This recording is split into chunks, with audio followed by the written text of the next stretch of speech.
Kalau tidak mateng, jamu tersebut tidak mateng, dari bahan-bahan yang kita campurkan tadi seperti jahe, kunir, temulawak atau temu ireng, itu nantinya akan ada sifat-sifat antagonis ya. Artinya antagonis di sini berseberangan.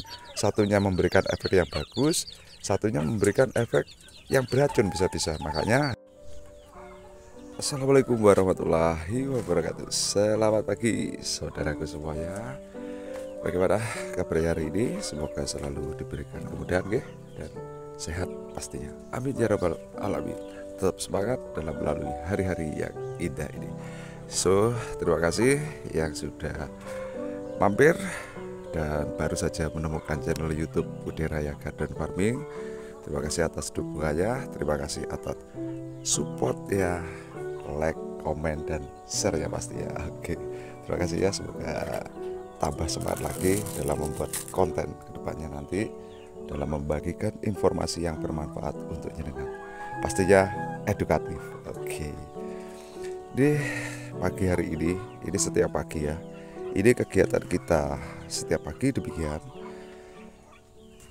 Ini ada air cucian beras, ada apa ini, sisa nasi, dan ini merupakan sisa dari pembuatan sayur-sayuran ya.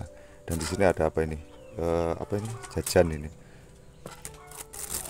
Ini sayur juga, ini ada sisa-sisa jajan yang tidak dimakan. Akhirnya kita buang. Daripada dibuang, kita bisa memanfaatkan untuk ternak kita ya. Oke, nanti pengolahannya bagaimana? Sepertinya sudah sering kita bahas tentang pengolahan sisa-sisa bahan pakan ini, dan kita akan membahas ini sekarang. Air cucian beras ini manfaatnya apa untuk ternak kita? Oke, air cucian beras ini mempunyai banyak sekali manfaat dalam dunia pertanian, dalam dunia peternakan, sangat bermanfaat sekali. Air cucian beras ini bisa kita manfaatkan sebagai satu pengawet bahan-bahan sisa demikian ya, karena kandungan dalam air cucian beras ini ada asamnya juga, ada karbohidratnya juga.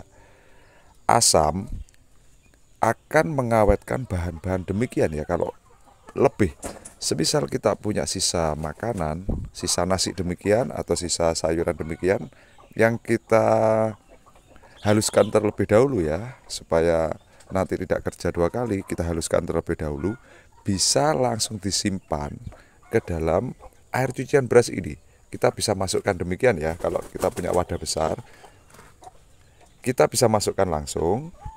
Biarpun kita diamkan selama 1, 2, 3, 4 bulan, tidak akan busuk atau berbau ya. Karena apa? Kandungan pada air cucian beras ini, ada asamnya, ada manisnya juga. Di sini lengkap unsur yang dibutuhkan dalam pengawetan bahan-bahan sisa dari limbah dapur ya. Ketika kita sudah mempunyai sisa demikian, setiap hari kita kumpulkan tiap hari ya. Dan tergantung ternak kita juga banyak atau sedikit. Semakin banyak limbah yang kita siapkan, kita sisihkan, kita awetkan ke dalam air cucian beras ini, maka kita akan diperingan, maka kita akan mengurangi pengeluaran kos pakan terhadap ternak kita. Inilah salah satu keuntungan ketika kita mampu memanfaatkan apa yang ada ya. Jadi kita supaya tidak terbebani dengan pengeluaran, dengan biaya. Ini salah satu contohnya. Demikian ya. Jangan jadikan ternak ini sebagai beban untuk kita.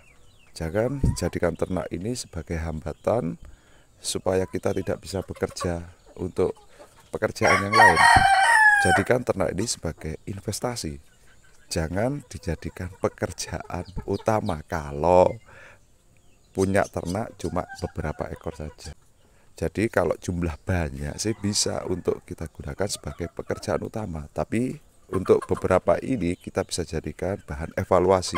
Apa yang salah pada ternak kita, apa yang dibutuhkan ternak kita. Setelah banyak nanti kita sudah mampu mengatur atau memanage semua pengeluaran seperti pakan, perawatan, tentang bagaimana ayam-ayam ini supaya sehat ya. Ayam sehat bisa diperhatikan dari gesturnya, bisa diperhatikan dari kotorannya. Ayam itu punya identifikasi sendiri, mudah sekali sebenarnya. Ketika ayam itu tampak sakit ya, bisa diperhatikan dari gesturnya, mulai dari lemes, pucat, nafsu makannya berkurang, bisa juga dari kotorannya yang seperti mencret ya, terus kotorannya itu sangat bau sekali. Itu biasanya ayam itu ada sedikit kendala dengan pencernaannya. Nah, maka dari itu inilah peranan penting dari air cucian beras ini yang kita campurkan dengan air probiotik. Ini nantinya akan membuat ayam pencernaannya itu lebih bagus, sehat pencernaannya ketika kita berikan air probiotik pada campuran-campuran pakan kita. Ada salah satu pertanyaan dari saudara kita tentang bagaimana supaya ayam itu lahap sekali makan ya. Kita bisa memberikan jamu-jamuan, jamu seperti kunir, temulawak, jahe yang kita ekstrak ya, kita parut, kita haluskan, lalu kita bisa simpen atau kita fermentasi kurang lebih ya 20 hari, nanti bisa kita campurkan ke air minumnya ayam, dan itu akan menambah nafsu makan untuk ayam-ayam kita ya. Ini salah satu contoh jamu yang sudah kita buat. Ini yang sudah matang pastinya. Ini hasil fermentasi. Ini di sini ada campuran jahe, kunir, temulawak juga. Di sini ya ada. Ini kita parut, ini ada yang kasar ini. Kita diamkan kurang lebihnya 2 minggu atau 20 hari bisa lah. Setelah kita taruh di wadah demikian, usahakan tiap hari dikocok demikian ya. Lalu dibuka tutupnya, itu akan mengeluarkan gas nantinya. Tunggu sampai gas itu habis, baru bisa kita campurkan ke pakan-pakan demikian, atau ke air minum ayam itu baru bisa. Kalau tidak matang, jamu tersebut tidak matang, dari bahan-bahan yang kita campurkan tadi seperti jahe, kunir, temulawak atau temu ireng, itu nantinya akan ada sifat-sifat antagonis ya. Artinya antagonis di sini berseberangan. Satunya memberikan efek yang bagus, satunya memberikan efek yang beracun bisa-bisa. Makanya harus kita fermentasi terlebih dahulu supaya aman untuk ternak kita.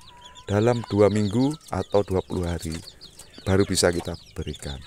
Makanya kita harus program sebelumnya ya. Sebelum habis kita gunakan, membuat lagi. Sebelum habis kita membuat lagi supaya berkelanjutan, supaya tidak sampai habis ayam-ayam ini tetap bisa mengkonsumsinya. Di sini dibutuhkan manajemen ya, manajemen pakan pastinya. Bagaimana kita mengatur siklusnya supaya tidak sampai kita kehabisan pakan atau kewalahan dengan pakan. Kita harus benar-benar menyiapkan jauh-jauh hari. Oke, demikian video yang bisa saya bagikan untuk hari ini. Semoga video ini memberikan informasi tambahan untuk jenengan tentang bagaimana perawatan yang saya lakukan untuk ternak-ternak ini. Dan ini tetap ya, ini ayam-ayam kita, ternak-ternak kita. Jadi tidak asal-asalan saya dalam memeliharanya. Kalau kita asal-asalan, maka ayam ini juga asal-asalan tumbuh. Bisa-bisa malah jadi malpraktek ya. Di sini tidak kita menggunakan tersebut, tidak asal-asalan. Bisa dibuktikan ayam ini juga sehat sampai sekarang di usia 1 bulan 8 hari. Kurang lebihnya demikian. Ayam ini tetap sehat dan nafsu makannya tetap ya. Oke, terima kasih. Semoga harinya menyenangkan, semoga bermanfaat. Assalamualaikum warahmatullahi wabarakatuh.